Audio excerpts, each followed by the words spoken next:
টিমকে নিয়ে আমরা যাচ্ছি আমাদের নতুন ফার্মের উদ্দেশ্যে, কারণ ওখানে আমাদের গিনিয়া ফাউল, টার্কি, তিতিরের সব বাচ্চারা রয়েছে, আর ওদেরকে ধরাধরি, খেলাখেলি, দৌড়াদৌড়ি করার জন্য এরা বায়না করছে সকাল থেকে। সে কারণে বেরিয়ে পড়েছি, কিন্তু এত গরম, বাইরের দিকে না সঠিকভাবে দূরের দিকে তাকানোও যাচ্ছে না, চোখ ছোট করে রাখতে হচ্ছে। বাইরে কিছুই করতে পারবে না, সূর্য একটু ঢোলার অপেক্ষায় আমরা অপেক্ষা করতে হবে। ওখানেই লাঞ্চ হবে, তারপরে এই বাচ্চাদের ওদের সাথে অনেকটা সময় স্পেন্ড করে এরাও খুব আনন্দ পায়, ভীষণ আনন্দ পায়। আর ওরাও তো সব আমাদের এখানেই জন্ম হয়েছে, ওরা টেম, এদের হাতে ধরা দেয়, এরা নিয়ে ওপর দিকে ওড়ায়, আর ওরা তো খুব ভালো ফ্লাই করতে পারে। আগের ভিডিওতে, আগের শর্টসে বোধহয় আপনারা দেখেছেন। আর পেছনে চন্দ্রাও আছে। চলো ওখানে যাই, গিয়ে দেখা হচ্ছে।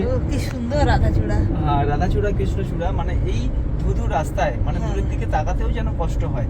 রৌদ্রের এত তীব্র তেজ, আর গরম তো সেটা তো বলারই নয়। বৃষ্টির অপেক্ষা, গতকাল রাত্রে একটুখানি বৃষ্টি হয়েছিল, কিন্তু সকাল থেকে আবার সেই আগের মতো এই তপ্ত দুপুরের উত্তপ্ত রাস্তায় কখনো কখনো এই কৃষ্ণচূড়া, রাধাচূড়ার ফুলগুলো যেন প্রাণ এনে দেয়। জারুল ফুলের গাছটাও ভীষণ, মানে বেগুনি কালারের ফুলটা, ভায়োলেট টাইপের। এই রুদ্রা, তোরা চুপচাপ কেন? রথিন, জিৎ, আমাদের মধ্যে কোনো এক্সাইটমেন্ট নেই আজকে। খিদে পেয়ে গেছে, খুব খিদে পেয়ে গেছে।